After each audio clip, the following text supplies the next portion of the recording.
नमस्कार, जय हिंद, वंदे मातरम। दोस्तों, स्वागत है आप सभी का गुरुजी वर्ल्ड एग्जाम स्टडी प्लेटफॉर्म में। राष्ट्र हित में शिक्षा, this is Dheeraj Dwivedi from Guruji world. दोस्तों, आज का यह वीडियो टॉप 100 क्वेश्चंस पर आधारित रहेगा, यानी मनोविज्ञान। अगर आप टेट एग्जाम क्वालिफाई करना चाहते हैं, क्रैक करना चाहते हैं, तो पूरे मनोविज्ञान का निचोड़ मात्र कुछ मिनटों में देखेंगे। 100 क्वेश्चन लगा लीजिएगा, आधारशिला बन जाएगी। लेकिन एक बात याद रखना, कंसंट्रेशन हर बहन हर भाई का भंग नहीं होना चाहिए।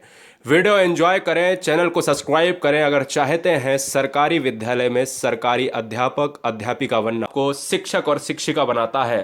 बालक का विकास प्रारंभ होता है। आंसर क्या जाएगा, यानी option number 3 is right answer.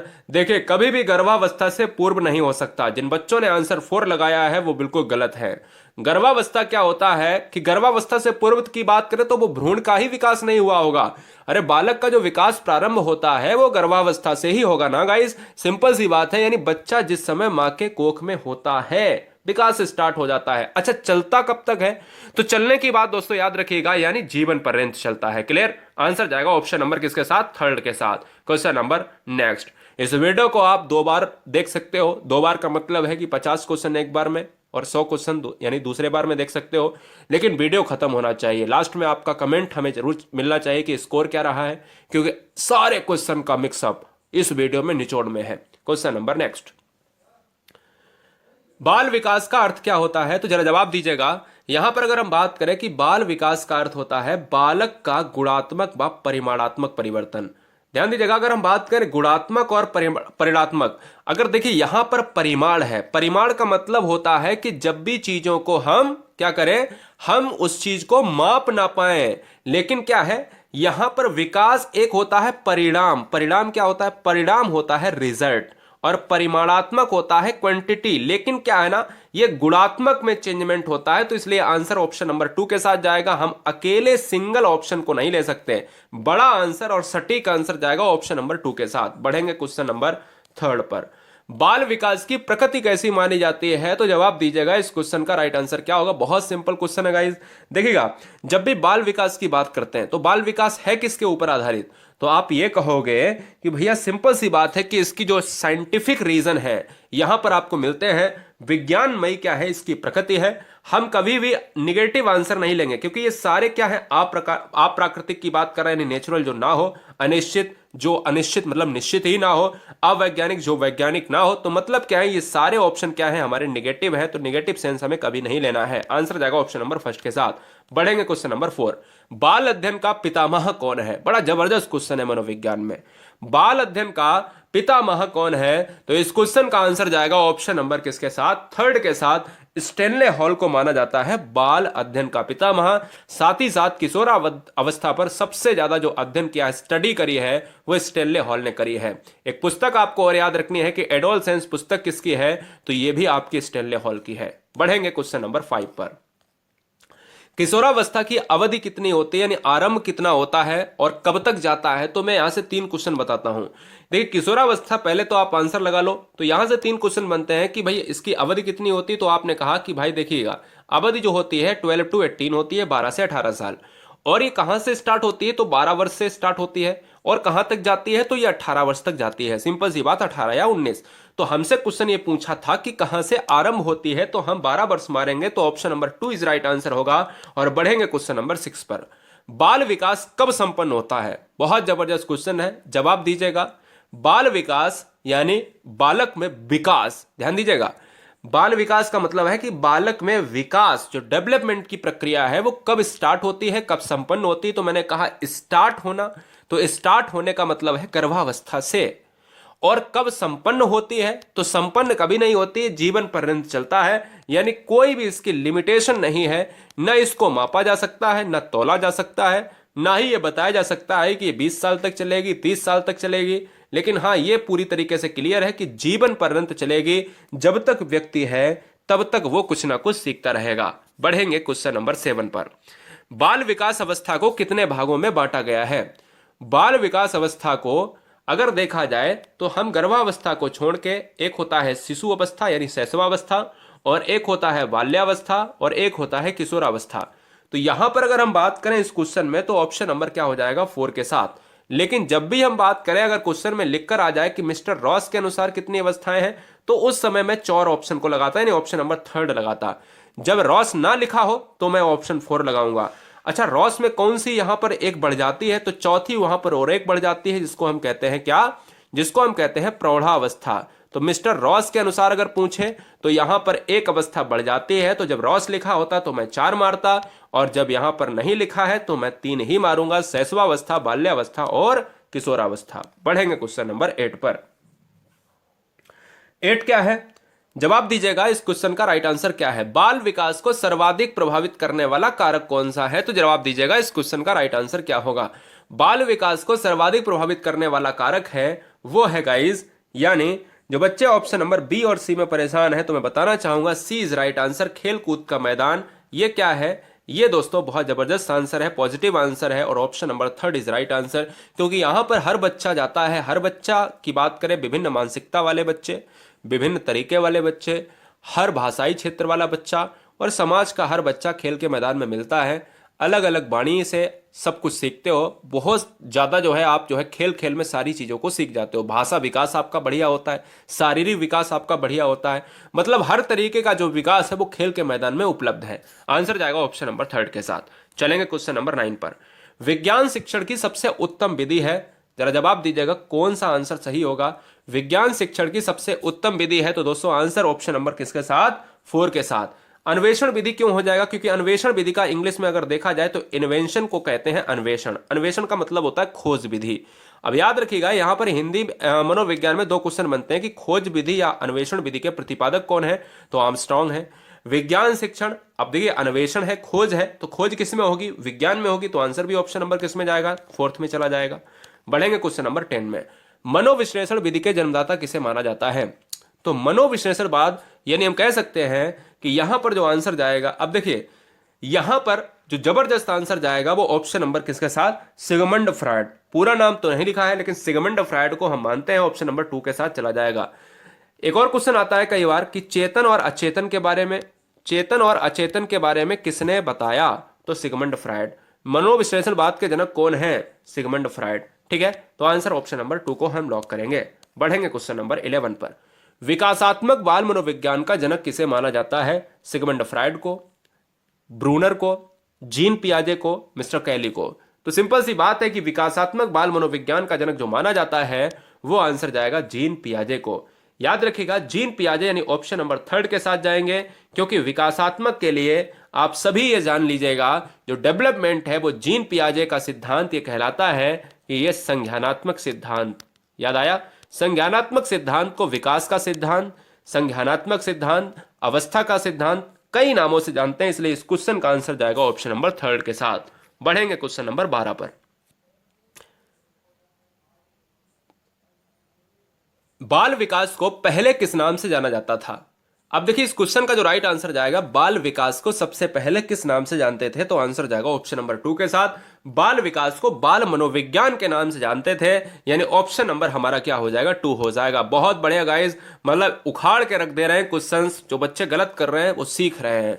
याद रखिएगा कभी भी अधूरा ज्ञान नहीं लेना है, अधूरा ज्ञान खतरनाक होता है। भले ही आप यहां मत पढ़ें, किताब से पढ़ें, कहीं और चैनल से पढ़ें, लेकिन जो वीडियो क्लिक किया है उसको जितना देखना है मन से देखना है। बालक में तार्किकता का अभाव किस आयु तक होता है, तो आप याद रखिएगा कि तर्क का अभाव। अब 2 क्वेश्चन याद रख लो, दोनों लिख लेना पेन से, कई बार एग्जाम में हमेशा पूछे जाते हैं कि बच्चा तर्क कब शुरू करता है, तो बच्चा तर्क शुरू करता है 11 वर्ष में, ठीक है ना, 11 वर्ष में शुरू करता है। अच्छा कब नहीं करेगा, तो यहां पर ऑप्शन के हिसाब से ऑप्शन नंबर 1 हो जाएगा। क्यों हो जाएगा यार, सिंपल सी बात है कि तर्क बच्चा 10 से 11 साल की उम्र में स्टार्ट करता है, तो ये तो आंसर हो जाएंगे, और कम वाला आंसर में अभाव तो रहेगा ही रहेगा, क्योंकि बच्चा छोटा होगा, और छोटा बच्चा 7 का होगा या 10 का होगा या 12 का होगा 14, तो आप कहोगे सर 7 साल का बच्चा छोटा होता है, इसलिए बच्चे में तर्क का अभाव होगा। आंसर जाएगा फर्स्ट के साथ। बढ़ेंगे क्वेश्चन नंबर 14 पर। खिलौने की आयु कहा जाता है, एक बार मोटिवेशन के लिए सभी बच्चे ईमानदारी से हर शेर हर शेरनी क्या कर दे, हर बहन हर भाई लाइक का बटन प्रेस कर दे, और बगल में है सब्सक्राइब का बटन रेड वाला, दबा के ब्लैक कर दो और घंटी बजा दो, ठीक है ना, फटाफट। खिलौने की आयु कहा जाता है, तो दोस्तों याद रखिएगा इस क्वेश्चन का राइट आंसर क्या जाएगा, ऑप्शन नंबर फर्स्ट के साथ पूर्व बाल्यावस्था हो जाएगा। शैशवावस्था कभी मत मारना, जब बाल्यावस्था पूर्व बाल्यावस्था में ना दिया हो ऑप्शन में तब आप मारिएगा। अच्छा, पूर्व बाल्यावस्था होता किसका अंग है, ये शैशवावस्था का ही होता है, ठीक है ना, ये बात दिमाग में रखना है, ये क्वेश्चन कई बार पूछा जाता है, तो आंसर ऑप्शन नंबर फर्स्ट ही मारना है। क्वेश्चन नंबर 15, बाल मनोविज्ञान के अनुसार शिक्षा के क्षेत्र में मुख्य स्थान किसका है। जबरदस्त क्वेश्चन है, जवाब दीजिएगा। तो यहां पर अगर हम आंसर की बात करें तो यार देखिए, बालक भी इंपॉर्टेंट है, प्रशासक भी इंपॉर्टेंट है, अध्यापक भी इंपॉर्टेंट है, अभिभावक भी इंपॉर्टेंट। सबसे महत्वपूर्ण स्थान पूछा है क्योंकि मुख्य स्थान, तो मुख्य स्थान है बालक का। क्योंकि यार देखो, शिक्षा के क्षेत्र में मुझे पढ़ाना किसको है, बालक को। और बालक की रुचियों की बात करें, अभिरुचियों की बात करें, सारी समस्याओं की बात करें, तो हम कह सकते हैं कि बालक को हमें केंद्र में रखकर ही सारी चीजों को हैंडल करना है। तो आंसर क्या जाएगा, फर्स्ट के साथ चला जाएगा, यानी बालक नहीं होगा तो पढ़ाओगे किसको। और अगर आप ये कह सकते हो कि भाई बालक को हम पढ़ाएंगे लेकिन उसकी रुचियों, अभिरुचियों और सारी दक्षताओं को देखकर ही तो पढ़ाना होगा, तो इसलिए सर्व प्रमुख जो है हमारा क्या है, बालक है, बच्चा इंपॉर्टेंट है। आंसर जाएगा फर्स्ट के साथ। बहुत बढ़िया गाइस। नेक्स्ट वन है कि शैशवावस्था में शिशु होता है। अब देखिए, शैशवावस्था की बात करें तो जन्म से 5 साल तक की एज होती है शैशवावस्था, यानी जन्म से 5 साल तक की अवस्था कहलाती है क्या, शैशवावस्था। तो यार शैशवावस्था में बच्चा छोटा होगा या बड़ा होगा, तो आप कहोगे सर छोटा होगा, यानी बोल नहीं पाएगा, जो भी चीजें करेगा क्या करेगा, लगभग लगभग जो है अपनी इंद्रियों से करेगा। तो हम ये कह सकते हैं कि जो बच्चा ऑप्शन नंबर 2 मार रहा है, यानी कोई भी बच्चा अगर ऑप्शन नंबर 2 मार रहा है तो आंसर क्या है, जल्दी से बताओ आंसर क्या सही होगा या नहीं होगा। तो आप कहोगे सर बिल्कुल सही होगा, क्योंकि बच्चा अगर है छोटा तो वो आत्म केंद्रित रहेगा, इतनी बातें उजागर नहीं कर पाएगा, ठीक है। तो आंसर ऑप्शन नंबर 2 हमारा राइट हो जाएगा। नेक्स्ट वन की बात करें, क्वेश्चन नंबर 17, पूर्व बाल्यावस्था की विशेषता क्या है। अभी मैंने बताया कि खिलौने की आयु को हम पूर्व बाल्यावस्था कहते हैं, ठीक है ना। याद रखिएगा दोस्तों, पूर्व बाल्यावस्था शैशवावस्था का ही पार्ट है। आंसर क्या हो जाएगा क्वेश्चन के हिसाब से, 17 नंबर का जो आंसर जाएगा वो ऑप्शन नंबर 4 के साथ चला जाएगा, क्योंकि जिज्ञासा, बच्चे में जिज्ञासा की प्रबलता होती है, हर चीज जानने की जो है इच्छा रहती है, खिलौने में रुचि रहती है क्योंकि खिलौने की अवस्था ही पूर्व बाल्यावस्था है, नवीन पद्धतियां, बच्चा नई नई चीजों में, नए नए प्रवेशों में नई नई चीजों को सीखता है। आंसर क्या जाएगा ऑप्शन नंबर 4 के साथ। बढ़ेंगे question number 18, super fast express video में हर बच्चे से कहना चाहेंगे वीडियो की रफ्तार अब तेजी से बढ़ेगी। 5 से 12 वर्ष तक की आयु कहलाती है। अरे भैया सिंपल सी बात है, जन्म से 5 साल की अवस्था शैशवावस्था है, 5 से 12 साल की अवस्था क्या है, बाल्यावस्था है, और 12 से 18 साल की अवस्था क्या है, किशोरावस्था है। तो आंसर क्या हो जाएगा, 5 से 12 साल की अवस्था ऑप्शन नंबर 3 बाल्यावस्था के साथ चला जाएगा। बढ़ेंगे क्वेश्चन नंबर 19 पर। अभी हाल ही में चर्चा किया हुआ ऊपर क्वेश्चंस है, अब क्वेश्चन डायरेक्ट पूछ लिया था, अन्वेषण एक शब्द आया था, अभी मैंने ऊपर बताया था जो ऑप्शन में था, ठीक है ना। तो फिलहाल इस क्वेश्चन का आंसर क्या होगा कि अन्वेषण विधि। अन्वेषण विधि से 3 तरीके के क्वेश्चन पूछे जाते हैं। एक तो क्वेश्चन में आ सकता है कि खोज विधि के प्रतिपादक कौन है, एक अन्वेषण विधि के प्रतिपादक कौन है, एक आपका आ सकता है ह्यूरिस्टिक विधि के प्रतिपादक कौन है। तो तीनों क्वेश्चन के क्या है, आंसर सेम होंगे, यानी आर्मस्ट्रांग होंगे।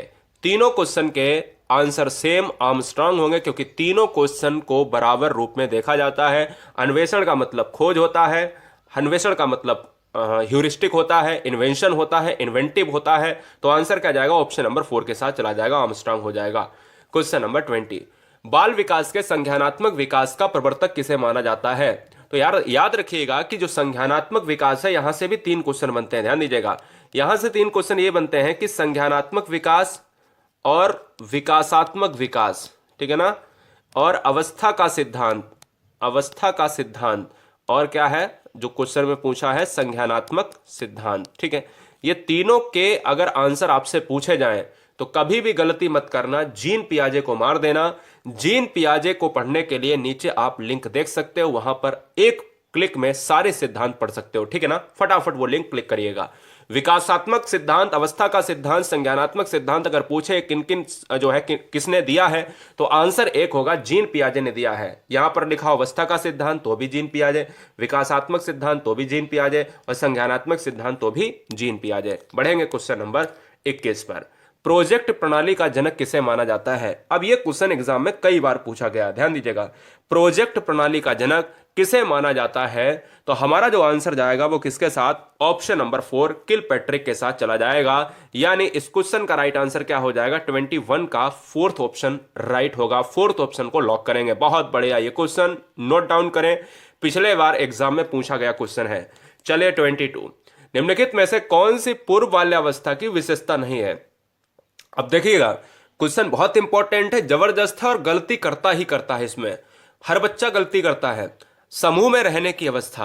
अब देखिए 22 की बात करें तो यार देखो, बाल्यावस्था की बात करें तो जो बच्चे होते हैं वो समूह में रहने की अवस्था बिल्कुल कहलाती है।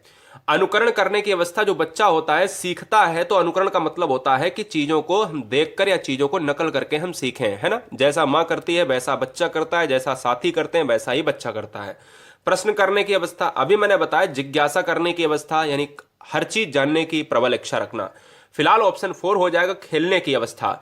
याद रखिएगा, जो खेलने की अवस्था होती है वो बाल्यावस्था का पार्ट है। ठीक है, याद रखना है, बहुत इंपॉर्टेंट है, बाल्यावस्था का पार्ट है। पूर्व बाल्यावस्था जब भी हमारा आ जाएगा तो हम इसको खिलौने से रख सकते हैं, लेकिन खेलने की अवस्था हम कतई नहीं लगा सकते, क्योंकि गैंग एज की बात करें, जो समूह में रहने की अवस्था है ये पूर्व बाल्यावस्था में स्टार्ट हो जाती है, लेकिन खेलने की अवस्था ये डायरेक्टली क्या है, सरासर गलत है। तो इसलिए इस क्वेश्चन का right answer option number. Next one कह रहा है कि निम्नलिखित में से किसकी भूमिका पूर्व बाल्यावस्था में बालक के संवेगात्मक विकास हेतु सर्वाधिक होती है। तो देखिए, ये क्वेश्चन थोड़ा सा विवादों में हमेशा रहता है। किताबों में अलग अलग आंसर दिए होते हैं, लेकिन आपको मैं बता देना चाहता हूं कि पूर्व बाल्यावस्था अगर लगा है और अगर केवल बाल्यावस्था है तो दोनों के आंसर अलग अलग होंगे। ठीक है, फिलहाल ये क्वेश्चन आने वाला नहीं है, मैं आपको बता देता हूं पूरी तरीके से कि बाल्यावस्था क्या है। बाल्यावस्था वो होती है जो 5 से 12 साल, और पूर्व बाल्यावस्था किसका पार्ट है, शैशवावस्था का पार्ट। दूसरा क्वेश्चन ये बनेगा कि बाल्यावस्था अगर 5 से 12 है तो इसको हम क्या गैंग एज कह सकते हैं। बोले सर बिल्कुल कह सकते हैं। तो आंसर या तो होगा संगी साथी या तो होगा माता पिता। तो यार हमें ये बताओ कि किशोरावस्था जो होता है, किशोरावस्था होता है, इसमें बच्चे किसके साथ सबसे ज्यादा रहते हैं, तो बच्चे रहते हैं स्वतंत्र रहते हैं, साथ ही साथ जो अपने संगी साथी होते हैं उसमें रहते हैं। तो पूर्व बाल्यावस्था बच्चा छोटा होगा, तो कुल मिलाकर अगर देखा जाए तो 60% आंसर क्या होगा सही, माता पिता की देखरेख में ही बच्चे रहते हैं, क्योंकि बच्चा छोटा है। आंसर जाएगा फोर्थ के साथ। बढ़ेंगे क्वेश्चन नंबर 24। अब देखिए 24 और 25 बड़ा जबरदस्त क्वेश्चन है, बहुत बार एग्जाम में पूछा गया क्वेश्चन है। कार्ल व ब्रूस ने बाल्यावस्था को क्या माना है। कार्ल व ब्रूस ने बाल्यावस्था को माना है दोस्तों अनोखा काल माना है। अब दिमाग में यह भी आ रहा होगा, सर ये क्यों नहीं मारा आपने आंसर, ये क्यों नहीं मारा आपने आंसर। तो यार देखो, सिंपल सी बात बता दें, आप थोड़ा सा परेशान हो जाते हो जल्दीबाजी में कि देखिए काल और ब्रूस की जब भी हम बात करेंगे तो अनोखा काल मारेंगे, ये बात दिमाग में फीड रखना। और 25 नंबर में आपको हम आपके डाउट को क्लियर कर देते हैं। बाल्यावस्था को मिथ्या परिपक्वता का काल। अब सुनो कि देखिएगा, जीवन का जो काल है अनोखा काल, उसको कार्ल एंड ब्रूस ने कहा था। जीवन का मिथ्या परिपक्वता काल बाल्यावस्था है, उसको किसने कहा था, मिस्टर रॉस ने कहा था। यह फर्क है, जब मिथ्या परिपक्वता का काल आ जाए तो रॉस मारिएगा, जब अनोखा काल आ जाए तो कार्ल एंड ब्रूस मारिएगा। दोनों में डिफरेंस है, दोनों क्वेश्चन इंपॉर्टेंट है, और आने वाले एग्जाम में एक क्वेश्चन यहां से मिलेगा, तो याद रखिए इन क्वेश्चंस को उड़ा डालिएगा। Question number 26। विभिन्न तथ्यों के बीच किसी एक ही तथ्य पर मन को एकाग्र किए रहना क्या कहलाता है। अब ध्यान दीजिएगा, बहुत अच्छा क्वेश्चन है। इस क्वेश्चन का राइट आंसर क्या हो जाएगा, 26 का आंसर वो जाएगा ऑप्शन नंबर 4 के साथ। अब ध्यान दीजिएगा कि कह रहा है कि देखिए एकाग्र किए रहना। अब एकाग्र किए रहने का मतलब है कि आप कह सकते हो या तो ध्यान लगाना, ध्यान तो वो किसी भी चीज की बात कर सकता है, ध्यान तो वो योग की भी, योग साधना की भी बात कर सकता है, लेकिन विभिन्न तथ्यों के बीच किसी एक ही तथ्य पर मन को एकाग्र करना ही प्रस्मरण कहलाता है। क्यों कहलाता है, क्योंकि यार देखो, प्रस्मरण का मतलब है जब हम चीजों को भूल जाते हैं और हम सोचते हैं कि ये बात हमें याद क्यों नहीं आ रही है, तो हम उसको कोशिश करते हैं और हम एकाग्र चित्त होके उस पर हम फोकस करते हैं, एक्चुअल में ऑब्जेक्ट क्या था। ऑप्शन जाएगा 4 के साथ गाइस, याद रखिएगा। नेक्स्ट वन की बात करें, क्वेश्चन नंबर 27। बाल विकास में अध्ययन किया जाता है। बाल विकास में किसका अध्ययन किया जाता है, शारीरिक विकास का, मानसिक विकास का, संवेगात्मक विकास का। तो ऑप्शन नंबर हमारा 4 हो जाएगा, क्योंकि ये तीनों हमारे पॉजिटिव वे में आंसर अगर पॉजिटिव हैं तो शरीर का विकास जुड़ा हुआ है, मानसिक विकास मेंटल स्थिति का विकास जुड़ा हुआ है, इमोशंस का डेवलपमेंट जुड़ा हुआ है। तो आंसर क्या जाएगा, 4 के साथ चला जाएगा। बढ़ेंगे क्वेश्चन नंबर 28। शैशवावस्था की अवधि क्या होती है? ध्यान दीजिएगा गाइस, बहुत सिंपल सा क्वेश्चन है कि शैशवावस्था, मैंने अभी बताया कि जन्म से 5 साल, 5 से 12 साल और 12 से 18 साल। शैशवावस्था की एज जो होती है 5 से 12, जन्म से 5 साल और 5 से 12 साल होती है बाल्यावस्था की, और ये होती है किशोरावस्था की। तो इस क्वेश्चन का आंसर क्या होगा? इस क्वेश्चन का आंसर जाएगा ऑप्शन नंबर फर्स्ट के साथ। बढ़ेंगे आगे की तरफ। 29, आत्म प्रेम की भावना किस अवस्था में प्रबल होती है? आत्म प्रेम की भावना किस अवस्था में प्रबल होती है? तो मैं ये कहूंगा कि प्रेम कैसा है, जो प्रेम है ना, ये सर ऑटो लव है, ठीक है ना। ऑटो का मतलब होता है जो स्वयं के अंदर, यानी खुद से प्रेम। तो आप ये कहोगे सर कि ये खुद से प्रेम का मतलब क्या है? तो आप ये कहोगे ऑप्शन नंबर 2 हो जाएगा, यानी मैं खुद से प्रेम करता हूं, मेरा सम्मान नहीं घटना चाहिए। बाल्यावस्था जो होती है वो 5 से 12 साल की होती है, इसमें बच्चा ये चाहता है मुझे सम्मान मिले और मैं खुद में जीना चाहता हूं, और आंसर ऑप्शन नंबर 2 हमारा लॉक हो जाएगा। बाल्यावस्था को गैंग एज भी कहते हैं, बाल्यावस्था को चैटर बॉक्स भी कहते हैं, ठीक है ना। बाल्यावस्था को हम क्या कहते हैं? गंदी अवस्था भी कहते हैं, जहां पर बच्चे खेलते हैं और अपने कपड़े गंदे करते हैं, इसलिए इसको डर्टी जो है एज कहा गया है ना। तो ये सारी चीजें आपको याद रखनी है। आगे बढ़ेंगे, क्वेश्चन नंबर 30, शैशवावस्था में प्रबल क्या होता है? क्या प्रबल होता है शैशवावस्था में? तो आप ये कहोगे कि जन्म से 5 साल का बच्चा होगा तो क्या प्रबल होगा? बताइए, फटाफट बताइए। क्या ईर्ष्या करेगा? क्या अपराध करेगा? क्या चिंतन करेगा? तो आप ये कहोगे सर बहुत सिंपल सा आंसर है। देखो, चिंतन करने का मैंने अभी फैक्ट बताया कि 11 साल की उम्र में चिंतन करता है, शुरू करता है। तो यार जन्म से 5 साल में कैसे चिंतन कर लेगा? तो ये भी नहीं होगा, ये भी नहीं होगा, तो जिज्ञासा तो करेगा, हर चीज को जानने की प्रबल इच्छा रहेगी। आंसर जाएगा थर्ड के साथ। बहुत बढ़िया गाइस। क्वेश्चन नंबर 31, क्या बात है, जबरदस्त। जन्म के समय बालक में हड्डियों की संख्या कितनी होती है? तो दोस्तों याद रखिएगा कि जन्म के समय बालक में हड्डियों की जो संख्या होती है वो दोस्तों कितनी होती है? हम कहेंगे कि जन्म के समय, जन्म का समय है, यानी ये इसी अवस्था में आएगा, शैशवावस्था में। और शैशवावस्था ये रहा, बाल्यावस्था ये रहा, किशोरावस्था ये रहा। शैशवावस्था जो होगा वो दोस्तों क्या कहता है कि ये याद रखो कि 350 या 350 से ज्यादा हड्डियां रहेंगी, यानी 320 से तो ज्यादा ही रहेंगी। बाल्यावस्था में ये कहता है कि आप ये बताओ कि कितनी हड्डियां हो जाती हैं। तो आप कहते हो सर बाल्यावस्था में और ज्यादा हड्डियां हो जाती हैं, यानी और ज्यादा हड्डियां हो जाती हैं। और किशोरावस्था में क्या होता है? किशोरावस्था में 206 रह जाती हैं। तो अब मेरे भाई यहां पर बात यह आ जाती है कि हमारे ऑप्शन बहुत सटीक हैं। देखिए, हमारे ऑप्शन अगर ये और ये ना होता तो तुरंत मैं 320 मार देता, लेकिन मनोविज्ञान की एनसीईआरटी ये भी कहती है कि 350 प्लस होना चाहिए, और कुछ किताबें ये भी कहती हैं कि 300 प्लस होना चाहिए। अब बात यहां पर फंस जाती है कि 370 भी ऑप्शन में है और 320 भी ऑप्शन में है। ये तो हो ही नहीं सकते, ये तो ज्यादा हो जाएंगे। तो इसलिए हमें 350 से ज्यादा 370 लगाना पड़ेगा, क्योंकि हमें एनसीईआरटी फॉलो करनी है। और आंसर जाएगा ऑप्शन नंबर किसके साथ? 2 के साथ। ठीक है, चलिए आगे बात करेंगे 32, शैशवावस्था की विशेषता नहीं है। शैशवावस्था की विशेषता कौन सी नहीं है? जरा जवाब दीजिएगा। तो यहां पर जो आंसर जाएगा वो बहुत सिंपल सा आंसर है। बोले सर कैसे? मैंने कहा कुछ भी नहीं है, यानी आंसर ऑप्शन नंबर 32 का 4 के साथ, नैतिकता का दोष। भाई दोष क्या है? निगेटिव आंसर है।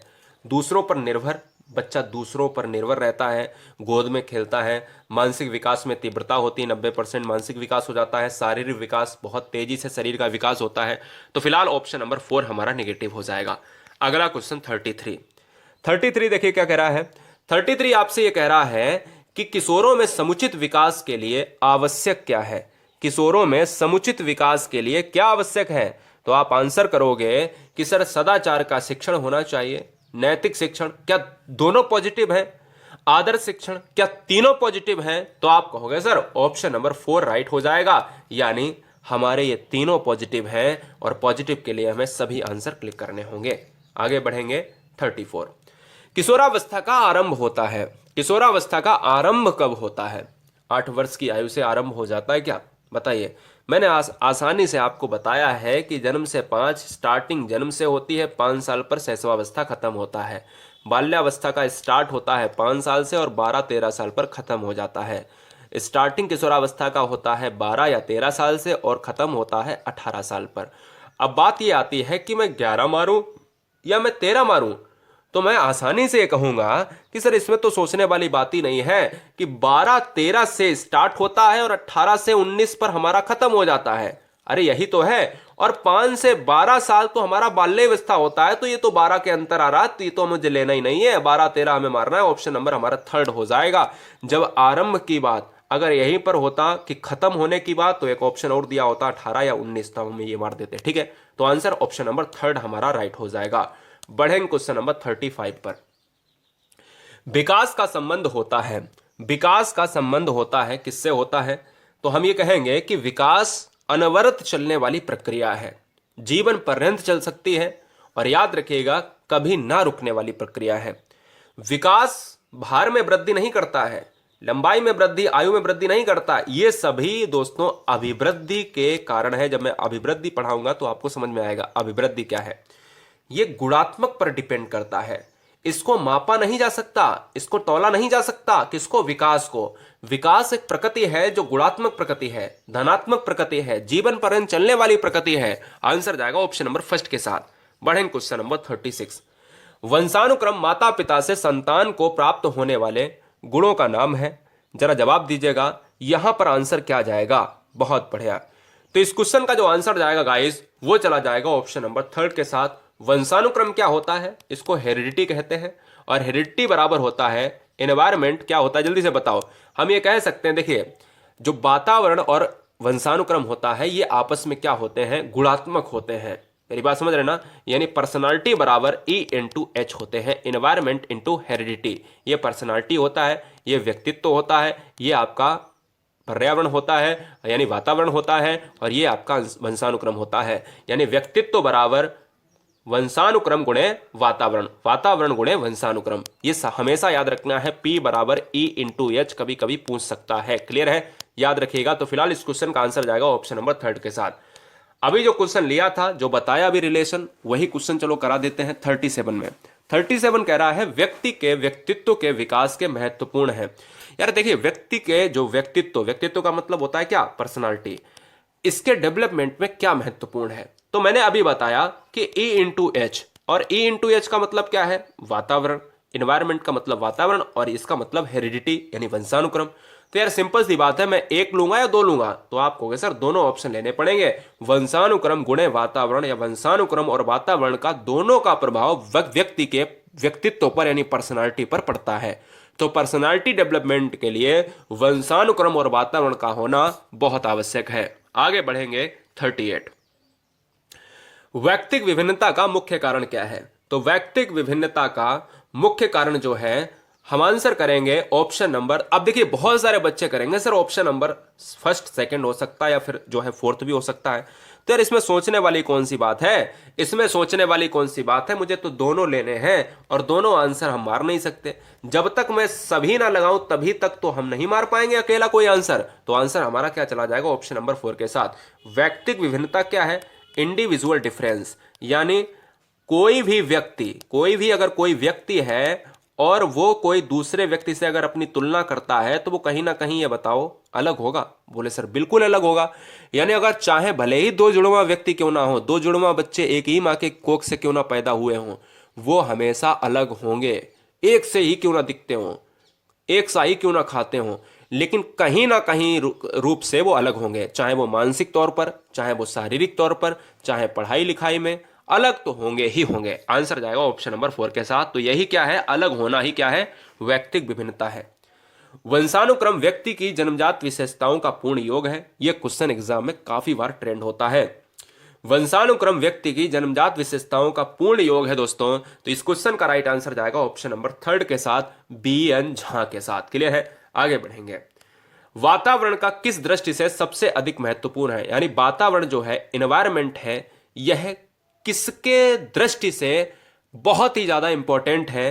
तो हम ये कहेंगे सर जो वातावरण है ना, ये आपके पर्सनालिटी की बात करता है। क्योंकि यार पर्सनालिटी बराबर ही तो E/H होता है ना। तो इसका डायरेक्ट संबंध हमारा किस पर पड़ेगा? हम कहेंगे ये वातावरण का डायरेक्ट संबंध व्यक्तित्व पर पड़ेगा। यानी हमें व्यक्तित्व का निर्माण, पर्सनालिटी डेवलपमेंट करना है। आंसर जाएगा ऑप्शन नंबर 4 के साथ। यही सारी चीजें दोस्तों एग्जाम में पूछी जाती हैं और बच्चे गलत करके आ जाते हैं। कुछ भी नहीं है एग्जाम में क्वेश्चंस का। Question number 41।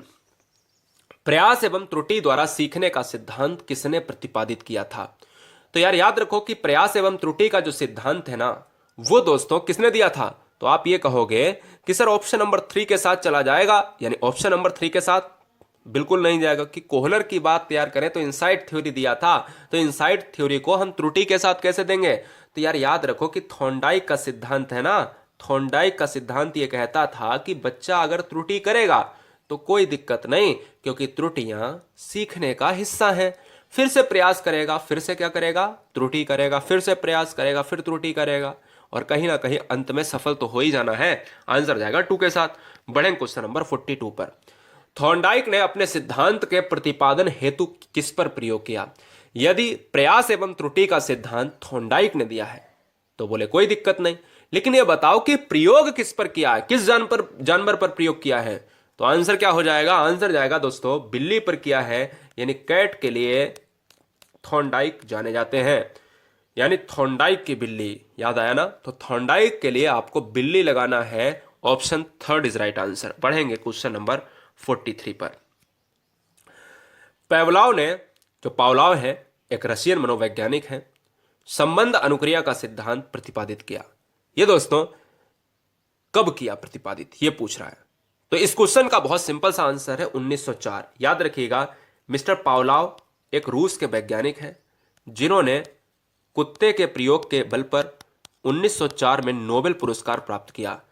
कभी भी क्वेश्चन एग्जाम में पूछ लिया जाए कि यह बताओ कि एकमात्र ऐसा मनोवैज्ञानिक बताओ जिसने प्रयोग के आधार पर पहला नोबेल पुरस्कार जीता, यानी एकमात्र नोबेल अगर मिला भी है तो पावलोव को मिला है और किसी को भी नहीं मिला है। चाहे थॉर्नडाइक हो, चाहे कोहलर हो, चाहे स्किनर हो, किसी को आज तक नोबेल नहीं मिला है। नोबेल अगर मिला है तो मिस्टर पावलोव को मिला है। कब मिला है? 1904 में मिला है। किसके लिए? कुत्ते के ऊपर।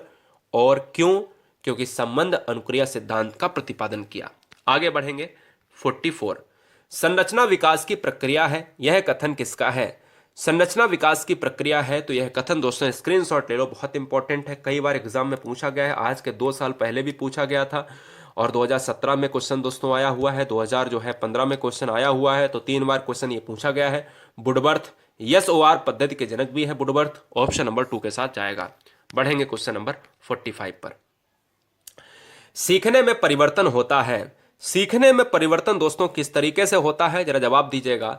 तो हम आंसर करेंगे दोस्तों, सिंपल सी बात है। देखिए, हमने आपसे कहा कि सीखना क्या है? सीखना दोस्तों है लर्निंग, है ना? और लर्निंग क्या कहलाता है? लर्निंग वही होता है जब भी कोई चीज हम सीखते हैं तो हमारे अंदर चेंजमेंट आता है। सिंपल सी बात है ना? अब चेंजमेंट आएगा तो वो किस में आएगा? तो आप कहोगे सर व्यवहार में चेंजमेंट आएगा, यानी जब तक बिहेवियर ही हमारा ना बदले तो हमने फिर सीखा ही क्या है? तो आंसर क्या जाएगा? ऑप्शन नंबर 3 के साथ। आगे बढ़ेंगे 46। सीखना एक प्रक्रिया है, तो यार सीखना एक प्रक्रिया है, चलो ठीक है, सीखना एक प्रक्रिया है। कैसी प्रक्रिया है? अब आपको यह बताना है। क्या बदलाव होते हैं? तो मैंने कहा व्यवहार में बदलाव होते हैं। अब भाई व्यवहार में बदलाव होगा तो मानसिक व्यवहार में बदलाव होगा ना यार। सिंपल सी बात है कि जो मानसिक स्थिति है इसी से तो चीजें हम सीखेंगे, ये शरीर से सीख लेंगे। हम कहेंगे सर ऑप्शन नंबर 1 के साथ चला जाएगा। आगे बढ़ेंगे क्वेश्चन नंबर 47। सीखने की प्रक्रिया को प्रभावित करने वाले शारीरिक कारक कौन से हैं? सीखने की प्रक्रिया को प्रभावित करने वाले शारीरिक कारक कौन से हैं? जरा लॉक कीजिएगा, आंसर दीजिएगा। तो सर आप ये कहोगे कि भाई स्वास्थ्य हो सकता है कि अगर स्वस्थ बच्चा है नहीं, उसका स्वास्थ्य गड़बड़ है तो सीखेगा नहीं। लिंग भेद, अगर किसी स्कूल में या समाज में लड़के और लड़कियों में जो है ऊपर नीचे का अंतर देखा जाता है, असमानता देखी जाती है कि हम लड़कियों को नहीं पढ़ाएंगे। कोई टीचर ये कहता है कि हमें जो है लड़कियों को पढ़ाना ही नहीं है, कोई टीचर ये कहता है कि हमें लड़कों को ही पढ़ाना है, कोई कहता है कि मैं केवल लड़कियों को पढ़ाऊंगा। तो मतलब ये क्या है ना, ये अप्स एंड डाउन्स है, ये भेदभाव है, ये भी आपका जो है प्रभावित करेगा, आयु भी करता है। तो इसलिए इस क्वेश्चन का राइट आंसर जाएगा ऑप्शन नंबर 4 के साथ, यानी हमारा राइट आंसर जाएगा सभी के साथ। आगे बढ़ेंगे 48। दूध के दांत गिरने एवं स्थायी दांत आने की आयु होती है, तो इस क्वेश्चन का जो राइट आंसर जाएगा वो गाइस किसके साथ? ऑप्शन नंबर 2 के साथ चला जाएगा, 6 वर्ष के साथ। ठीक है, चलिए आगे बढ़ेंगे 49। संवेगात्मक स्थिरता सबसे अधिक होती है, संवेगात्मक स्थिरता सबसे अधिक किसमें होती है? अब देखो इमोशंस की बात करें, जो ठहराव है, संवेगों का ठहराव, ये कौन सी अवस्था है? तो मैं आपको बता देना चाहता हूं दोस्तों कि जो आपकी जन्म से का मतलब है कि 12 से और 18 साल, 12 से 18 साल का जो एज का क्राइटेरिया है, ये दोस्तों ये बताता है कि संवेगों में क्या है, स्थिरता है। आंसर जाएगा ऑप्शन नंबर 4 के साथ। बच्चा कुछ सीख चुका है, बच्चे में सोचने और तर्क करने की क्षमता आ चुकी है, इसलिए वो अपने हिसाब से सारी चीजों को बैलेंस कर सकता है, इसलिए राइट आंसर जाएगा 4 के साथ। आगे बढ़ेंगे 50 नंबर। शिशु के सामाजिकरण की प्रक्रिया होती है, तो जरा जवाब दीजिएगा। तो आंसर क्या होगा, तो सामाजिकरण की प्रक्रिया। अब देखो शिशु है यार, छोटा है। अब शिशु छोटा है तो हम कहेंगे कि सामाजिकरण की प्रक्रिया का मतलब है कि सोशल डेवलपमेंट, यानी बच्चा समाज के बारे में किस तरीके से विकास करता है, कब विकास करना स्टार्ट करता है। तो आप कहोगे सर जन्म से करता है, क्या कोई एग्जैक्ट डेट है कि जब मैं बटन दबाऊंगा तभी से बच्चा स्टार्ट करेगा? ऐसी कोई बच्चे में बटन लगी होती है क्या? नहीं ना। तो मैं कह सकता हूं कि यार बच्चा जो है हमेशा जीवन पर्यंत सीखता है और जन्म से क्या करता है, सामाजिकरण की प्रक्रियाओं को सीखने लगता है ना। तो सिंपल सी बात है, ऑप्शन नंबर फर्स्ट के साथ चला जाएगा। आगे बढ़ेंगे 51। गेस्टाल्टवाद के जन्मदाता कौन है? गेस्टाल्टवाद के जन्मदाता है मिस्टर बर्दाइमर है। और ये याद रखिएगा कि गेस्टाल्टवाद एक जर्मन संप्रदाय की बात करता है। और गेस्टाल्टवाद की हम बात करें तो यार याद रखो कि गेस्टाल्टवाद का अर्थ क्या होता है, पूर्ण आकृति। और या ये ऑप्शन कभी ना मिले तो यहां पर एक ऑप्शन मिलेगा समग्र, ठीक है ना। तो समग्र आप मारिएगा, ऑप्शन कभी गलत नहीं होगा। आंसर जाएगा किसके साथ, सेकंड के साथ। आगे बढ़ेंगे। किस पहलू में मानसिक स्वास्थ्य को बनाए रखने की विधियां बताई जाती हैं? अब देखो मानसिक स्वास्थ्य को बनाए रखने की विधियां किस में बताई जाती हैं, जरा लॉक कीजिएगा, आंसर दीजिएगा। बहुत अच्छा क्वेश्चन है, जवाब दीजिएगा। क्या बात है। तो इस क्वेश्चन का जो राइट आंसर जाएगा वो ऑप्शन नंबर किसके साथ, सेकंड के साथ चला जाएगा। संरक्षणात्मक जो है पहलू है, इस पर एक वीडियो आ जाएगी जिसमें ये चारों तरीके के पहलू हम आपको डिस्कस करेंगे। ऑप्शन नंबर 2 हमारा चला जाएगा। नेक्स्ट वन की बात करें, क्वेश्चन नंबर 53। ये बहुत जबरदस्त क्वेश्चन है। कौन से आव्यूह को सुकराती विधि भी कहा जाता है? कौन से आव्यूह को सुकराती विधि कहा जाता है? तो मैंने कहा यार ये बताओ, अन्वेषण विधि की खोजकर्ता आर्मस्ट्रांग है, खोज विधि के आर्मस्ट्रांग है। तो यार प्रश्नोत्तर विधि के कौन है, सुकरात तो है ही ना। तो इसलिए यहां पर सभी बच्चे ऑप्शन अगर फर्स्ट लगाए हैं तो बहुत जबरदस्त है। आंसर जाएगा फर्स्ट के साथ। Question number 54। रॉबर्ट गैने जाने जाते हैं दोस्तों अधिगम के लिए। रॉबर्ट गैने ने अधिगम में कितनी परिस्थितियां बताई हैं? तो रॉबर्ट गैने ने अधिगम में 8 परिस्थितियों को बताया है। स्टार बना के फटाफट कॉपी में लिखिएगा, पिछली बार क्वेश्चन आया हुआ है, हो सकता है अगले एग्जाम में देखने को मिल जाए। ऑप्शन नंबर हमारा क्या हो जाएगा, third is right answer. Next one की बात करें, क्वेश्चन नंबर 55। शिक्षा मनोविज्ञान के अंतर्गत शिक्षा से संबंधित संपूर्ण व्यवहार और व्यक्तित्व आ जाता है। यह परिभाषा किसके द्वारा दी गई है? शिक्षा मनोविज्ञान के अंतर्गत शिक्षा से संबंधित संपूर्ण व्यवहार और व्यक्तित्व आ जाता है। तो यह परिभाषा मिस्टर स्किनर, एक ऐसा चेहरा जो जबरदस्त मनोविज्ञान में क्या रखता है, अपना स्थान रखता है। स्किनर की बात करें तो हम कह सकते हैं क्या बच्चों, क्रिया प्रसूत का नियम दिया है? जल्दी से कमेंट बताएं, क्या क्रिया प्रसूत का नियम स्किनर ने दिया है? कमेंट करें, फटाफट कमेंट करें। इस क्वेश्चन का राइट आंसर क्या होगा? बहुत अच्छे गाइस, फटाफट। तो इस क्वेश्चन का right answer option number first हो जाएगा। बढ़ेंगे क्वेश्चन नंबर 56 की तरफ। शिक्षा मनोविज्ञान व्यक्ति के जन्म से बहुत इंपॉर्टेंट क्वेश्चन, मतलब बोले तो इससे इंपॉर्टेंट क्वेश्चन ही नहीं है। कोई परिभाषा अगर है मनोविज्ञान में तो ये परिभाषा इंपॉर्टेंट है। इससे ज्यादा इंपॉर्टेंट कोई मनोविज्ञान में कथन नहीं है आज तक का, सबसे जबरदस्त कथन है। शिक्षा मनोविज्ञान व्यक्ति के जन्म से वृद्धावस्था तक के सीखने का अनुभव करता है। याद रखिएगा, जो जन्म है, बच्चे का जन्म हुआ और बच्चा जब तक जिएगा वृद्धावस्था तक, उसके बारे में जितना समग्र अध्ययन है, अनुभव का वर्णन है दोस्तों, वो दोस्तों अगर हम बात करें तो इस क्वेश्चन का right answer crow and crow अगर आप मार रहे हो तो बिल्कुल सही है, क्योंकि इस क्वेश्चन को कई बार एग्जाम में पूछा गया है। ठीक है, आगे हम बढ़ेंगे। बालक के शारीरिक विकास व वृद्धि को प्रभावित करते हैं। बालक के शारीरिक विकास व वृद्धि को कौन प्रभावित करता है? तो मैंने कहा यार वंशानुक्रम और वातावरण दोनों लेने हैं साथ साथ या अलग लेने हैं? तो बोले सर दोनों लेने हैं, अलग क्यों लूंगा? तो ऑप्शन नंबर जाएगा 4 के साथ। आगे बढ़ेंगे 58। निम्नलिखित में से कौन अधिगम प्रक्रिया का पक्ष नहीं है? इतना सिंपल क्वेश्चन है, जो है उनको हटा दो, जो नहीं है वही आंसर हो जाएगा। बोले कैसे? मैंने कहा अधिगम प्रक्रिया का पक्ष उद्देश्य, जब कोई चीज सीखने जाते हो तो कोई एम होता है आपका? बोले सर बिल्कुल होता है। अभिप्रेरणा, जब कोई सीखने कोई चीज जाते हो तो अगर कोई मोटिवेशन देता है तो कोई क्या गलत है क्या? नहीं, बिल्कुल सही है। पुनर्वलन, पुनर्वलन आप सभी जानते हो कि स्किनर का एक जो है पूरी तरीके से एजेंडा था, आप सभी जानते हो, अधिगम के लिए यूज हुआ। लेकिन यार प्रेशर क्या है? प्रेशर से कोई चीज सीख सकते हो? नहीं ना। तो आंसर क्या हो जाएगा? Option number D. Question number 59, आत्मसम्मान की भावना का जो लक्षण होता है वो दोस्तों कौन सी अवस्था में होता है? तो देखिए, आत्मसम्मान की बात करें तो जो बच्चे ऑप्शन नंबर थर्ड और ऑप्शन नंबर फर्स्ट में परेशान है तो मैं बताना चाहूंगा जो ऑप्शन नंबर थर्ड है ये सबसे जबरदस्त आंसर है। एक होता है आत्म प्रेम, आत्म प्रेम बोले तो बाल्यावस्था, और एक होता है आत्म सम्मान, ऑटो रिस्पेक्ट। तो यहां पर आपको किशोरावस्था 12 to 18। कोई समाज में आपके कंटाप पे मार दे तो आप कहोगे सर दो चार और मार दो, नहीं ना, बुरा जरूर लगेगा, ठीक है ना। भले ही आप दूसरे पर हाथ ना उठाएं, बुरा जरूर लगेगा, वो नहीं चाहेगा कि हमारी इंसल्ट हो। आत्मसम्मान हमारा ऑप्शन नंबर थर्ड के साथ चला जाएगा। बढ़ेंगे क्वेश्चन नंबर 60 पर। किशोरावस्था की विशेषताओं को सर्वोत्तम रूप से व्यक्त करने वाला एक परिवर्तन, एक शब्द क्या होगा? जवाब दीजिएगा, आंसर कीजिएगा।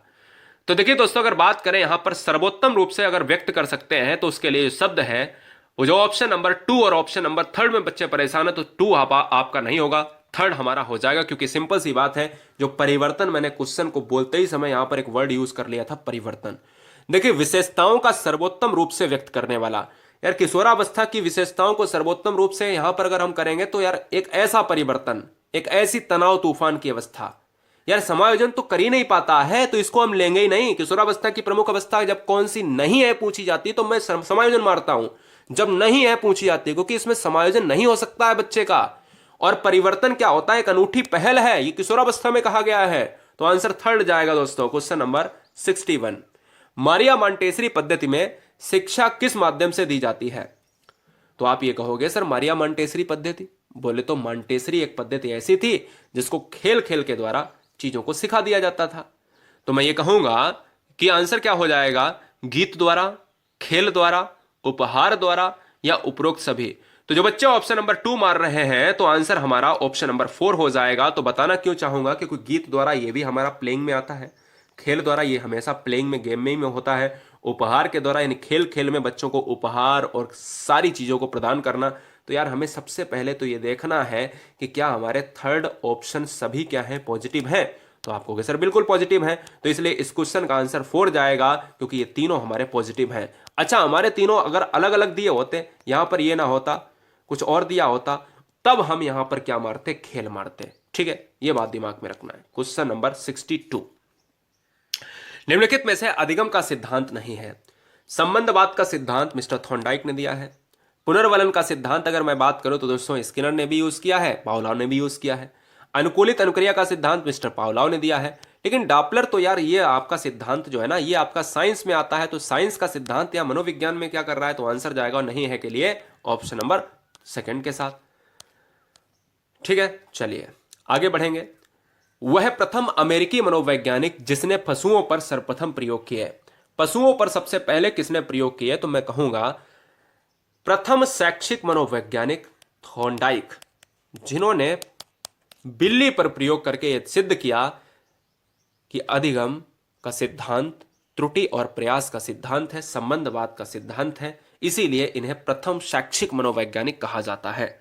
आगे बढ़ेंगे, क्वेश्चन नंबर 62, निम्नलिखित में से कौन सा सिद्धांत जो मनोविज्ञान का सिद्धांत है, यानी बंध का मनोविज्ञान का सिद्धांत, संयोजनवाद का सिद्धांत, क्रिया त्रुटि और प्रयास का सिद्धांत, ठीक है ना, ये सारे सिद्धांत एक ही सिद्धांत को कहते हैं जिन्होंने त्रुटि एवं प्रयास का सिद्धांत दिया है। थॉर्नडाइक का सिद्धांत कहलाता है, यानी ऑप्शन नंबर 4 के साथ चला जाएगा। क्वेश्चन नंबर 65, तो जबरदस्त क्वेश्चंस का आंसर दोस्तों यहां पर देना है कि स्थिति का स्पष्ट संगठन, यानी गेस्टाल्टवाद के सिद्धांत का जो शिक्षा में अनुप्रयोग है। आप सभी जानते हो कि गेस्टाल्टवाद का अर्थ होता है समग्र, पूर्ण आकृति, संपूर्ण आकृति, और इसका प्रतिपादक है मिस्टर वर्दाइमर। अगर हम बात करें यहां पर दोस्तों स्थिति का स्पष्ट संगठन, बिल्कुल होगा क्योंकि पॉजिटिव है। अधिगम स्तर के अनुकमल परिस्थितियों का निर्माण, क्योंकि सिंपल सी बात है कि अधिगम जो सीखते हैं, अधिगम के द्वारा बच्चे जो सीखते हैं, यानी परिस्थितियों का निर्माण स्वयं करते हैं और खोज भी स्वयं करते हैं। स्वक्रिया द्वारा खोज का प्रोत्साहन की बात करें तो बिल्कुल तीनों हमारे पॉजिटिव हैं, तो हम फोर्थ ऑप्शन लेंगे ही लेंगे। चिंतन संज्ञानात्मक पक्ष में एक मानसिक क्रिया है। बड़ा जबरदस्त कथन है मनोविज्ञान के अंतर्गत। देखिए, चिंतन दोस्तों, तर्क और चिंतन 11 साल की उम्र में स्टार्ट करता है एक बच्चा। आप सभी को मैंने रटा के रखा है। संज्ञानात्मक पक्ष में एक मानसिक प्रक्रिया है। यह किसने दिया है? तो यह मिस्टर रॉस ने दिया है। याद रखिएगा, मिस्टर रॉस से एक क्वेश्चन हमेशा बनेगा, चाहे वो मिथ्या परिपक्वता का काल से बने, चाहे वो संज्ञानात्मक पक्ष यानी चिंतन से संज्ञानात्मक पक्ष को कोरिलेट करके बने, यानी इस क्वेश्चन को बनना ही बनना है। ऑप्शन नंबर 4 हमारा राइट हो जाएगा। क्वेश्चन नंबर 69, यह आवश्यक नहीं है कि उच्च बुद्धि लब्धि वाले बच्चे डॉट डॉट में भी उच्च होंगे। सृजनशीलता में भी उच्च होंगे क्या? अच्छे अंक प्राप्त करने में भी उच्च होंगे? विश्लेषण करना, इनमें भी उच्च होंगे क्या? या अध्ययन करने में भी उच्च होंगे? तो आंसर क्या जाएगा? यह आवश्यक नहीं है कि उच्च बुद्धि लब्धि वाले बच्चे डॉट डॉट में भी उच्च होंगे। तो 69 का जो आंसर है वो दोस्तों ऑप्शन नंबर फर्स्ट राइट हो जाएगा, सृजनशीलता में। सृजनशीलता का मतलब होता है क्रिएटिविटी। जरूरी नहीं है कि हर बच्चा सृजनशील ही हो, हर बच्चा क्रिएटिव माइंड ही हो सकता है कोई बच्चा उच्च बुद्धि लब्धि वाला हो लेकिन वो क्रिएटिव क्षमता में कम हो सकता है कोई निम्न बुद्धि लब्धि वाला हो सकता है उसकी क्रिएटिविटी जो है काफी डेवलप हो यानी उच्च हो। तो इसलिए इनका कोई भी सामंजस्य से आपस में नहीं बनता है, इसलिए राइट आंसर जाएगा ऑप्शन नंबर फर्स्ट के साथ। बढ़ेंगे क्वेश्चन नंबर 672, अहम निर्देशित होता है। अब देखिए यहां पर एक क्वेश्चन आता है कि बताओ इड, ईगो और सुपर ईगो ये किसने दिए हैं? तो हमने अभी आपको बताया कि अहम, परा अहम, ये सारी चीजें सिगमंड फ्रायड ने दी हैं। अहम निर्देशित होता है, इस क्वेश्चन का जो राइट आंसर जाएगा वो ऑप्शन नंबर 2 के साथ वास्तविकता के सिद्धांत पर आधारित है, यानी ऑप्शन 2 हमारा लॉक हो जाएगा। नेक्स्ट वन की बात करें 73, निम्नलिखित में से कौन सा शिक्षण प्रतिमान का आधारभूत तत्व नहीं है? जो है उनको हटा दो, जो नहीं है वही आंसर हो जाएगा। निम्नलिखित में से कौन सा शिक्षण प्रतिमान का आधारभूत तत्व नहीं है? तो इस क्वेश्चन का राइट आंसर जाएगा दोस्तों संप्रेषण प्रणाली। देखिए शिक्षण प्रतिमान का आधारभूत संप्रेषण प्रणाली को नहीं माना जाता है। इन प्रणालियों को भी हम एक 10 मिनट की वीडियो में समझा देंगे। देखिए दोस्तों, सहायक प्रणाली, संरचनात्मक प्रणाली, सामाजिक प्रणाली, ये इनको एक रूप में रखा जाता है और इसको अलग रखा जाता है। ऑप्शन नंबर हमारा 2 हो जाएगा इस क्वेश्चन का राइट आंसर। क्वेश्चन नंबर 75, निम्नलिखित में से कौन सा कारक सीखने में अंतर्दृष्टि सिद्धांत को प्रभावित करने वाला नहीं है? अब देखिए यहां पर कह रहा है कौन सा नहीं है। अंतर्दृष्टि का सिद्धांत किसने दिया है?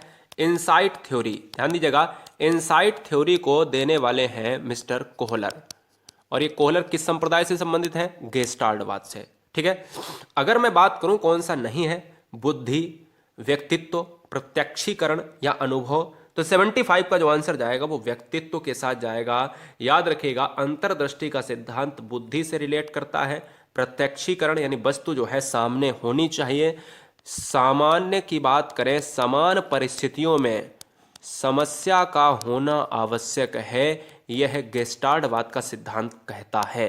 यानी प्रत्यक्षीकरण बहुत इंपॉर्टेंट है, बुद्धि बहुत इंपॉर्टेंट है, अनुभव बहुत इंपॉर्टेंट है, लेकिन कोहलर के सिद्धांत में व्यक्तित्व प्रभावित नहीं करता है। और आंसर जाएगा ऑप्शन नंबर 2 के साथ। बढ़ेंगे क्वेश्चन नंबर 76, निम्नलिखित में से किसे शिक्षा तकनीक में यानी शिक्षा तकनीक थर्ड कहा जाता है? ध्यान दीजिएगा, एक हमारा शिक्षा तकनीक जो है थर्ड एक स्तंभ है मनोविज्ञान की संरचना में, तो वो किसे कहा जाता है? वो दोस्तों कहा जाता है प्रणाली विश्लेषण को। अगला क्वेश्चन देखेंगे, शिक्षा मनोविज्ञान का केंद्र है। अब देखिए शिक्षा मनोविज्ञान का केंद्र क्या है? बच्चे को केंद्र में रखकर ही सारी शिक्षाओं की पद्धतियों को सुचारू रूप से चलाना। तो मैंने कहा कोई दिक्कत नहीं, यानी बालक क्या है? बालक है इंपॉर्टेंट, तो आंसर भी हमारा ऑप्शन नंबर फर्स्ट जाएगा। ठीक है, चलिए आगे हम बात करेंगे 78, किस अवस्था में स्वसम्मान की भावना सबसे अधिक पाई जाती है? तो मैंने कहा यार अभी ध्यान दीजिएगा, मैंने अभी आपसे कहा कि किस अवस्था में, जब आत्म प्रेम की अवस्था है तो वो बाल्यावस्था, जब आत्म या स्वसम्मान की अवस्था है तो हम किशोरावस्था मारेंगे। तो इसलिए इस क्वेश्चन को आंसर के साथ साथ हम क्या मारेंगे? 12 से 18 साल की उम्र में ये बच्चा चाहता है कि मुझे सम्मान मिले समाज में। चलेंगे क्वेश्चन नंबर 79, शिक्षक के समायोजन की प्राथमिकता यानी प्राथमिक जो जिम्मेदारी है वो होती है। बड़ा जबरदस्त क्वेश्चन है। शिक्षक के समायोजन की प्राथमिक जो है जिम्मेदारी दोस्तों होती है, यह बताना है आपको किसकी जिम्मेदारी होगी। अरे शिक्षक की हो। हमारी जिम्मेदारी क्या है, हम निभाएंगे या कोई पड़ोस वाला? तो बोलोगे सर हम खुद निभाएंगे। और शिक्षक क्या दूसरे की बात करेगा? नहीं, शिक्षक है तो वो शिक्षक स्वयं करेगा। इसलिए स्वयं शिक्षक की ही क्या होनी चाहिए, अहम भूमिका होनी चाहिए, प्राथमिक जिम्मेदारी होनी चाहिए। आगे बढ़ेंगे 80 नंबर। परिवार बच्चे को निम्न प्रकार से शिक्षा देता है। बहुत अच्छा क्वेश्चन है। अब यहां से दो क्वेश्चन आपको याद रखने हैं। एक होती है शिक्षा औपचारिक और एक होती है शिक्षा अनौपचारिक। ठीक है, औपचारिक शिक्षा और अनौपचारिक शिक्षा का मतलब होता है कि जहां पर हम चीज़ों को एक विशेष परिवेश में, जहां पर समय के पाबंद में और लिमिट समय के अंदर शिक्षा ग्रहण करते हैं, वो औपचारिक है। जहां पर हम जीवन पर्यंत सीखते हैं, कोई लिमिटेशन नहीं है, कोई पाबंदी नहीं है, वहां अनौपचारिक शिक्षा होती है। परिवार कैसा साधन है, क्वेश्चन दो बनते हैं। एक तो क्वेश्चन पूछा जाता है कि स्कूल कैसी शिक्षा देता है, तो औपचारिक। और दूसरा क्वेश्चन ये होता है कि परिवार कैसी शिक्षा देता है, तो वहां पर अनौपचारिक। समझ में आया? औपचारिक शिक्षा वो है जो पाबंदी में शिक्षा दी जाती है, यानी इतने समय तक आपको शिक्षा दी जाएगी, इसके बाद जो है आपका ब्याह कर दिया जाएगा, इसके बाद आपका स्कूल छूट जाएगा। तो इसलिए आपको याद रखना है लिमिटेशन वाली शिक्षा है औपचारिक। अनौपचारिक शिक्षा वो है जहां पर आप जीवन पर्यंत सीखते हो। परिवार से आप हमेशा जीवन पर्यंत सीख सकते हो, इसलिए राइट आंसर जाएगा ऑप्शन नंबर 2। आगे बढ़ेंगे 81। टीएटी किस प्रकार का उपकरण है, तो आपको याद रखना है टीएटी होता है थीमेटिक अपरसेप्शन टेस्ट। क्या? थीमेटिक अपरसेप्शन टेस्ट होता है, और यह दोस्तों होता है प्रासंगिक अंतर्बोध परीक्षण। अगर क्वेश्चन में ये पूछा जाए ये क्या है, यह दोस्तों व्यक्तित्व मापने की एक प्रणाली है, यानी और ये क्वेश्चन में पूछा जाए कि इसके जो है जनक कौन है, मुर्रे एवं मार्गन है। ठीक है ना, मुर्रे एवं मार्गन है। और यह दोस्तों क्या है, कैसा उपकरण है, तो इस क्वेश्चन का जो राइट आंसर जाएगा वो स्थितिपेक्षी के साथ चला जाएगा। ठीक है, पढ़ाएंगे, सब कुछ पढ़ाएंगे, अभी केवल क्या कर लो, टेस्ट लगा लो। एक छात्र बोर्ड परीक्षा के लिए कठिन परिश्रम कर रहा है। उसके पिता ने उसे अच्छे अंक आने पर मोटरसाइकिल देने का वादा किया है। इसका अर्थ क्या है? तो यार देखो, जब भी बच्चे को हम कहते हैं कि आप ये कर लो, मैं एक मोटरसाइकिल दूंगा, हवाई जहाज, हेलीकॉप्टर दे दूंगा, तो मतलब ये क्या होता है कि यहां पर एक अभिप्रेरणा है जो बाह्य अभिप्रेरणा है। ये बाहरी रूप से आपको अभिप्रेरित किया जा रहा है। अंदरूनी रूप से यानी आत्म प्रेरित कब होता है बच्चा, कैसे जो है उसके आंतरिक प्रेरणा को, मोटिवेशन को जगाया जाता है, उसको जो है मोटिवेशन के द्वारा जगाया जाता है। यानी आपको दिखाई जाती है ये लाइफ, देखिए इस बंदे की लाइफ देखिए, कम उम्र में ये अध्यापक बन गया, कम उम्र में आईएएस बन गया, कम उम्र में डॉक्टर बन गया। एकदम से इतना प्रेरित कर देता है कोई व्यक्ति, जो आप आंतरिक रूप से प्रेरित हो जाते हो, कहते हो कि भाई अगर ये जॉब ना मिली तो मैं मर जाऊंगा। सिंपल सी बात है, ये होता है आत्म प्रेरित, यानी अंदर से आप प्रेरित हो। बाह्य प्रेरणा क्या है कि आपको कोई लोभ देता है और कहता है ये पास कर लो, मैं ये दिलवा दूंगा। आंसर जाएगा ऑप्शन नंबर 2 के साथ। 83। श्रृंखला अधिगम के जनक कौन है? श्रृंखला अधिगम संबंधित किससे है? श्रृंखला अधिगम किसने दिया है? तो जवाब दीजिएगा, आंसर क्या होगा। तो इस क्वेश्चन का आंसर जाएगा ऑप्शन नंबर एम गैने के साथ। मिस्टर एम गैने अधिगम संबंधित सिद्धांतों के लिए जाने जाते हैं। इन्होंने 8 परिस्थितियां अपने सिद्धांत में बताई हैं। सारी चीजें आपको ऊपर हम डिस्कस कर चुके हैं। आगे हम बढ़ेंगे क्वेश्चन नंबर 84। बच्चे अपने वातावरण के साथ संबंध बनाते हुए अपनी समझ का विकास कर लेते हैं।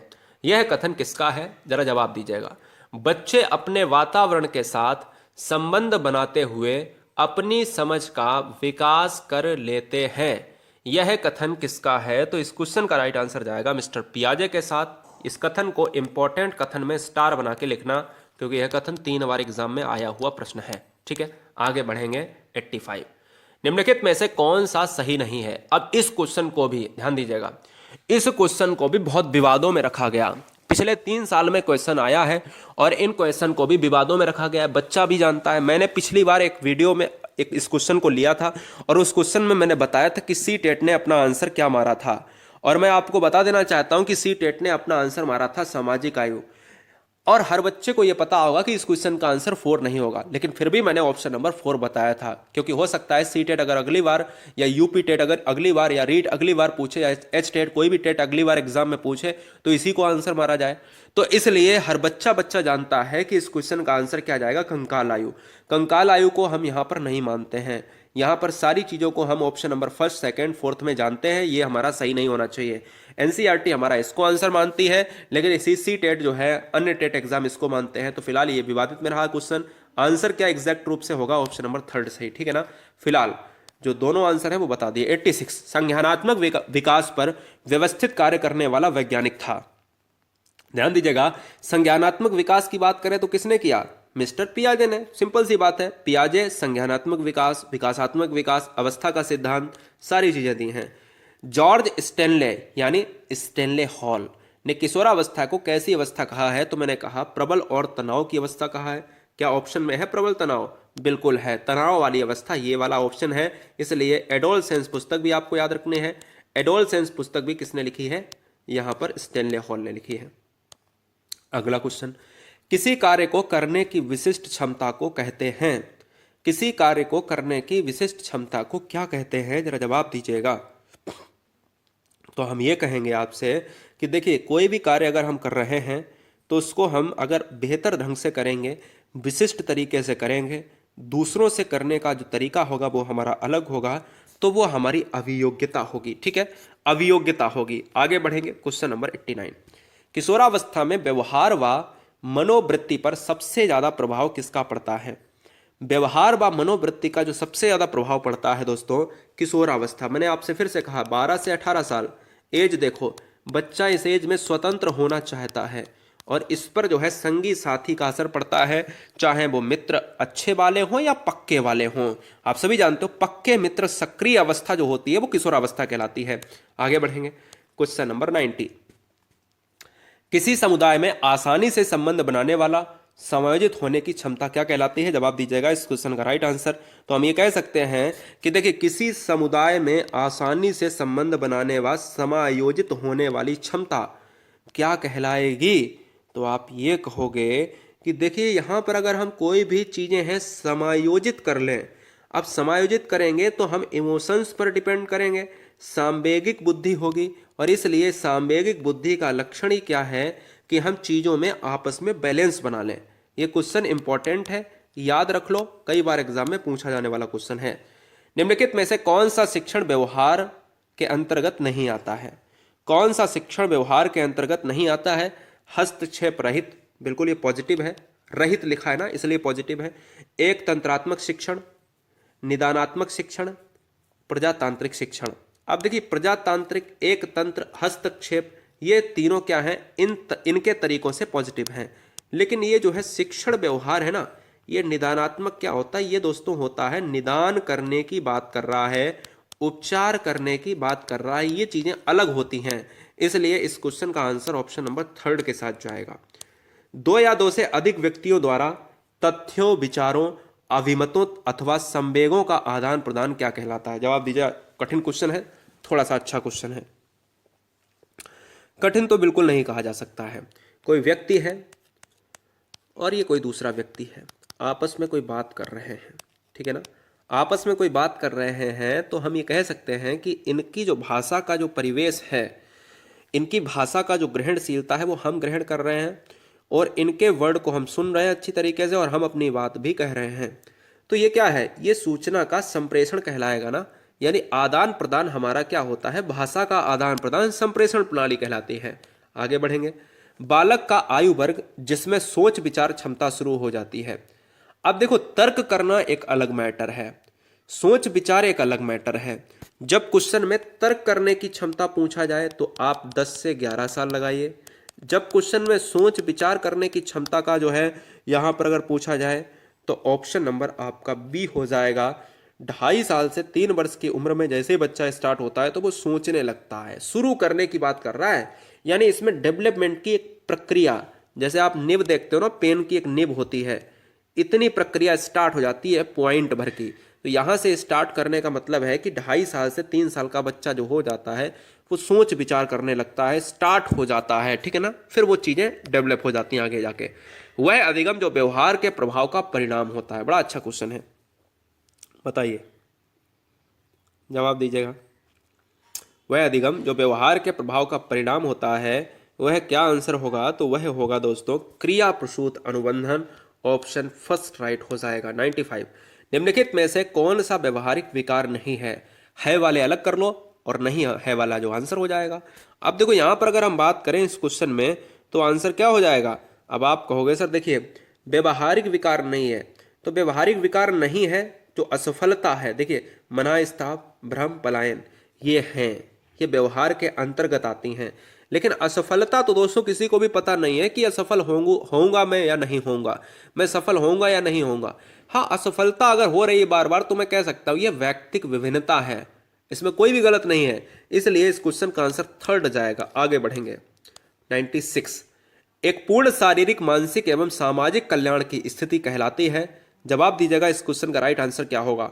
एक पूर्ण शारीरिक, मानसिक एवं सामाजिक कल्याण की स्थिति क्या कहलाती है, जवाब दीजिएगा।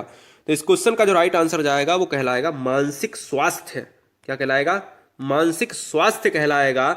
यदि कोई व्यक्ति पूरी तरीके से शारीरिक तौर पर, मानसिक तौर पर, सामाजिक तौर पर क्या है, एकदम से क्या फिट है, तो वो मानसिक स्वास्थ्य के अंतर्गत कहलाएगा। समायोजन और मानसिक स्वास्थ्य विज्ञान नहीं होगी दोस्तों, क्योंकि विज्ञान, साइंस एक अलग मैटर है। यहां पर कोई भी व्यक्ति की बात कर रहा है तो यहां पर मानसिक स्वास्थ्य हो जाएगा।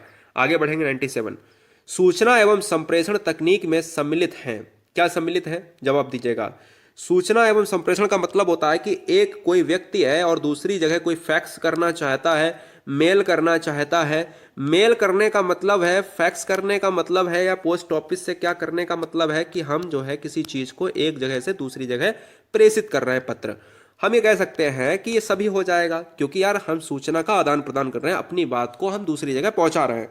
आंसर हो जाएगा 4 के साथ। बढ़ेंगे 98 की तरफ।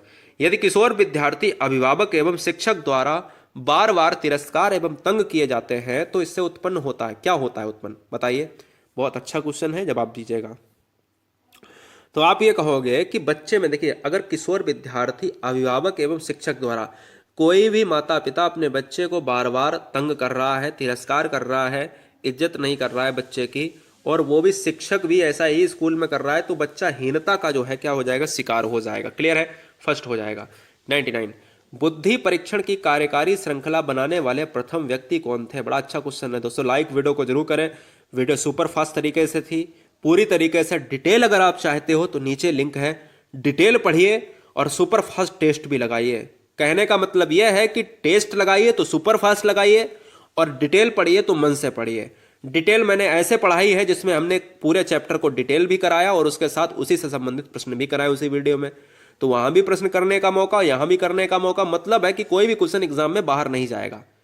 अच्छी तरीके से स्लाइड के माध्यम से पूरा, अगर किशोरावस्था पढ़ाया है, शैशवावस्था पढ़ाया है, कोई सिद्धांत पढ़ाया है, तो मैंने पूरी तरीके से पिक्चर से पढ़ाया है, यानी हम कह सकते हैं चित्रात्मक। ठीक है, तो इसलिए सब्सक्राइब करें गुरुजी वर्ल्ड, और कम समय के अंदर कोई बकवास नहीं, कोई फालतू का यहां पर कोई तमाशा नहीं। समय देख लो और क्वेश्चन देख लो कि कितने मिनट में कितने क्वेश्चन हमने कराए हैं, और ये इतना जो है सुपर फास्ट कहीं आपको नहीं मिलेगा। बुद्धि परीक्षण की कार्यकारी श्रृंखला बनाने वाले प्रथम व्यक्ति कौन है, तो दोस्तों आंसर होगा विनय ने। आप जानते हैं 1905 का दशक एक ऐसा दशक था दोस्तों जहां पर विनय के परीक्षण के लिए जाना जाता है। 100 क्वेश्चन, अधिगम विकलांग बच्चे अधिकतर होते हैं। इस क्वेश्चन का जवाब आपको फटाफट देना है, इस क्वेश्चन का जवाब आपको फटाफट देना है। और गुरुजी वर्ल्ड एग्जाम स्टडी प्लेटफॉर्म में जितने भी बच्चे यहाँ पर आए हैं उन सभी से कहना चाहेंगे चैनल को सब्सक्राइब करें। यदि आप पहली बार विजिट करें हैं तो यहाँ पर अपने कमेंट बॉक्स में अपना शहर जरूर लिखें। नीचे टेलीग्राम ग्रुप की लिंक है, टेलीग्राम ग्रुप से जुड़ना बहुत इंपॉर्टेंट है, क्योंकि जितने भी बच्चे टेलीग्राम से जुड़े हैं वो सभी अपने बच्चे रात्रि 8 बजे, सुबह 11 बजे जो भी क्लासेस होती हैं दिन में, उन सभी को बता दिया जाता है। प्लस पीडीएफ के लिए टेलीग्राम ग्रुप ज्वाइन करें, जिसका लिंक नीचे गुरुजी वर्ल्ड एग्जाम स्टडी में दिया गया है डिस्क्रिप्शन बॉक्स में। जय हिंद, वंदे मातरम। फिर मिलेंगे नेक्स्ट वीडियो में, तब तक के लिए इंकलाब जिंदाबाद।